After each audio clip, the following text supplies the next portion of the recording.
a shrike to my stamens. I hold myself as if I were a babe, bare legs with thin hairs wrapped up into my chest, I a papoose. As for those who stop and gawk at a lone Indian sitting in the long grass, the other you of this story texts me, they're just stunned by your beauty in the sun. I tell you that if they are, it's entirely for me today. I am majesty, and my body is a living cornucopia. I eat my own seeds, which isn't to say I consume myself, for once, but rather that I wilt my pain into nutrient, and I am oroboric. My hair, which I model on Steve Harrington, flails in the wind, to the point where I look Medusan in this Mokinstis light. I look at the yous who have harmed me in ways big or small, and I will you all to stone, carry you like gall in the bladder of my being, and expunge you in the beautiful delight of a well-deserved urination. I am a body not needing to be owned. Instead, I am owed, and no man can consume, let alone hold, my plurality in this zipper I call a body.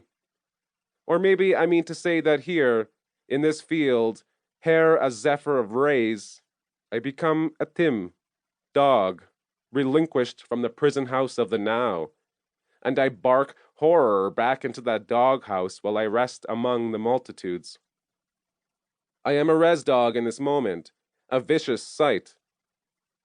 I read reports of res dogs, of how Monial come to steal them, beef jerky in hand, lure them into a car, and drive off to transplant them into suburbia. I think of my 3 sisters who have been thrown into a pot of soup. I'm looking for them. Have you eaten? I imagine those res dogs strapped in the back seat of a Volvo, watching the horizon recede, and their found family howling into the night, "Heck, where are you?"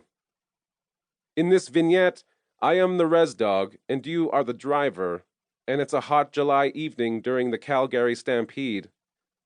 The window panes sweat, and my tongue is panting for moisture. My skin aches to be touched, but, like a frog's, it weeps when you lay a hand upon my back.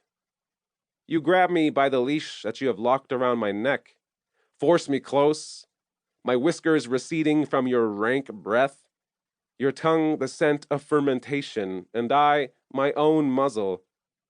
You promise me companionship, and I bow to your feigned generosity, if only because the skyline is a dark ring, and Tipskau Pisim cannot see me here. Already, I am strategizing survivability amongst the abandoned buildings, looming like specters in the peripheries of my vision because I am trained to stare at you. Hand tightened around my collar, you bring yourself into me with the force of a bookbinder. Even this assemblage of sound drips with violence, and I am wet with ink. When you are done, you promise me a home, in its largest connotations, and I reassemble done as doom. Home being a torture chamber, a cage, kennel, a terrible weight of pounds. Your body expunged, you smile a gluttonous grin, and I paw the door of your vehicle, escape into the night.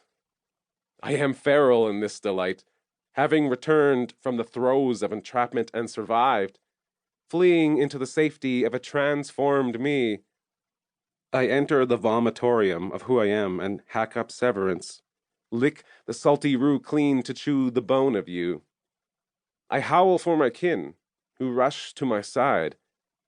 Don't underestimate me, Wendigo.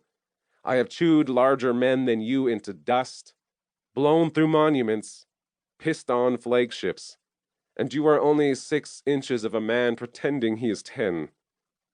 Together, a pack, we crush bone into fracture, crunch calcium into slop.